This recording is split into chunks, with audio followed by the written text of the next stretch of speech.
Halo teman-teman, selamat datang lagi di sesi bedah materi kita. Coba deh kalian perhatiin, di dunia modern yang sekarang ini super bising dengan godaan dan distraksi, rasanya memegang teguh sebuah prinsip itu hampir mustahil kan? Nah, hari ini kita bakal membedah sebuah kisah epik yang sangat agung tentang apa yang saya sebut sebagai ketaatan radikal.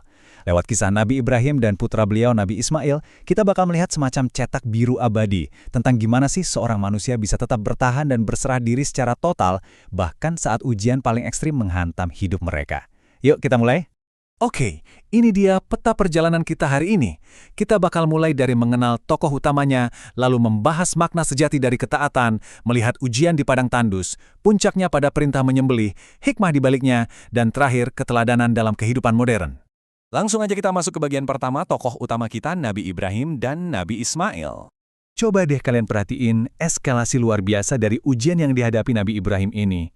Beliau yang punya gelar Khalilullah atau kekasih Allah, nggak cuma diuji satu kali loh.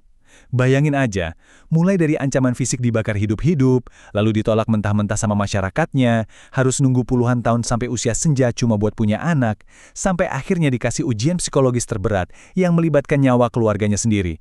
Dan kalian tahu apa yang luar biasa? Setiap ujian ini dijawab cuma dengan satu respons, kepasrahan mutlak, gak ada tawar-menawar. Terus, kita juga punya sang putra, Nabi Ismail.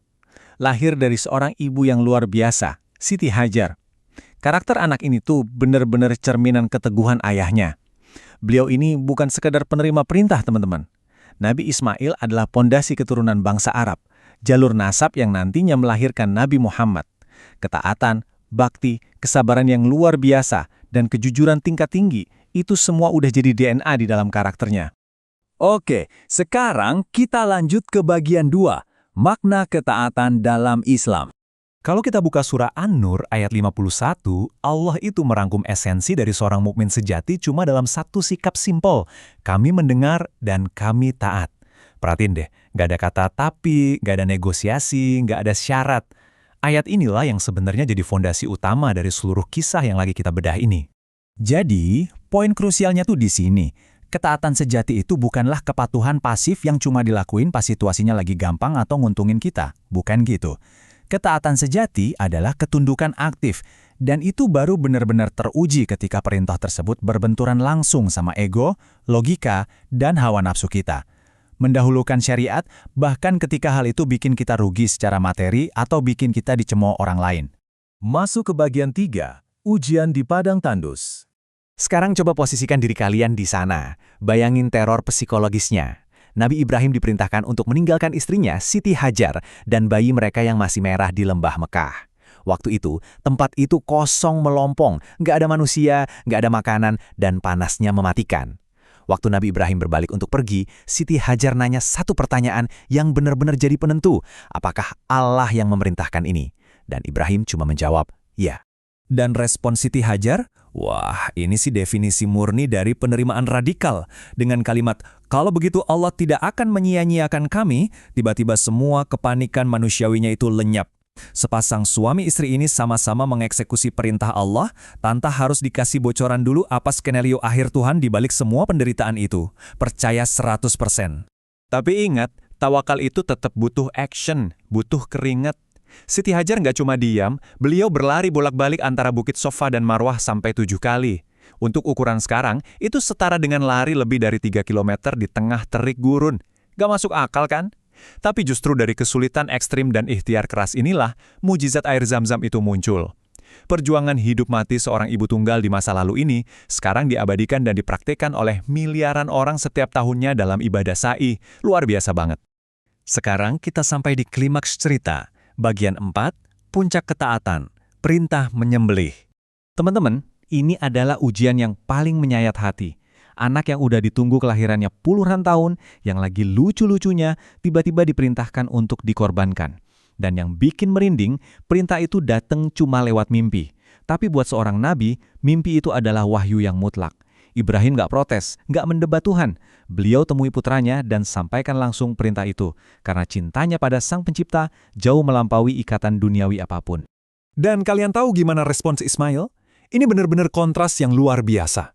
Menghadapi ancaman kematian dari tangan ayahnya sendiri, respon Nabi Ismail bukan marah atau berontak, tapi kepasrahan mutlak. Kerjakanlah apa yang diperintahkan kepadamu, katanya. Nggak ada setitik pun keraguan di sana. Yang ada cuma bakti dan kesabaran tanpa batas. Ini adalah sinergi keimanan antara ayah dan anak yang nggak ada tandingannya dalam sejarah manusia. Kita masuk ke bagian 5. Hikmah di balik pengorbanan. Di momen ketika pisau itu udah siap, ketika ketaatan mereka udah mencapai titik absolut, disitulah rahmat Allah turun. Ismail diganti dengan seekor sembelihan. Momen inilah yang kemudian melahirkan ibadah kurban yang kita kenal sekarang. Sebenarnya, apa sih pesan rahasianya? Pesannya adalah Allah itu sama sekali nggak butuh daging atau darah kurban kita. Allah cuma mau menguji kesiapan kita untuk melepaskan apa yang paling kita cintai di dunia ini. Ujung-ujungnya, keikhlasan hati kita lah yang sebenarnya melesat naik menembus langit. Jadi, kalau kita ekstrak nih DNA dari kisah luar biasa ini, kita bakal nemuin nilai-nilai fundamental. Ada tauhid baja yang nggak tertembus keraguan sedikit pun, kesabaran ekstrim di bawah tekanan yang bertubi-tubi, keikhlasan yang benar-benar tanpa pamrih, dan komitmen absolut bahwa cinta kepada Allah itu letaknya harus ada di hierarki paling puncak. Jauh di atas ego dan logika kita sebagai manusia. Terakhir, bagian 6. Keteladanan dalam kehidupan modern. Pertanyaannya sekarang, so what? Apa hubungannya epik zaman dulu ini sama kehidupan kita sekarang? Dulu medannya adalah padang tandus dan mengorbankan nyawa. Hari ini medannya beda, tapi esensi ujiannya sama persis. Ketaatan kita itu diuji waktu kita harus nyingkirin selimut yang hangat buat sholat subuh padahal lagi capek banget. Diuji saat kita harus menolak suap di kantor walaupun itu bikin kita kaya mendadak. Atau saat kita milih untuk berani jujur walaupun karir kita yang jadi taruhannya. Nah, itulah padang tandus kita hari ini, teman-teman. Dan ketaatan radikal ini bisa langsung kita praktekkan hari ini juga. Di rumah, mulailah dengan menanamkan tauhid dan benar-benar menghormati orang tua kita. Kalau di sekolah atau kampus, ujiannya adalah dengan menolak nyontek seberat apapun pelajarannya. Kalau di dunia kerja, buktikan dengan menjaga integritas dan pastiin setiap perak uang yang kita bawa pulang buat keluarga itu 100% halal. Kisah Ibrahim dan Ismail adalah bukti abadi bahwa iman itu bukan cuma klaim manis di mulut, tapi tindakan nyata yang seringkali menuntut pengorbanan yang berat. Tapi percayalah, ketaatan itu selalu bermuara pada ketenangan jiwa yang nggak terkalahkan. Nah, sebelum kalian kembali beraktivitas, saya mau nitip satu pertanyaan buat direnungkan. Hal berharga apa sih yang siap kalian korbankan hari ini demi membuktikan ketaatan kalian kepada Sang Pencipta? Pikirin baik-baik ya. Sampai jumpa di sesi bedah materi kita selanjutnya.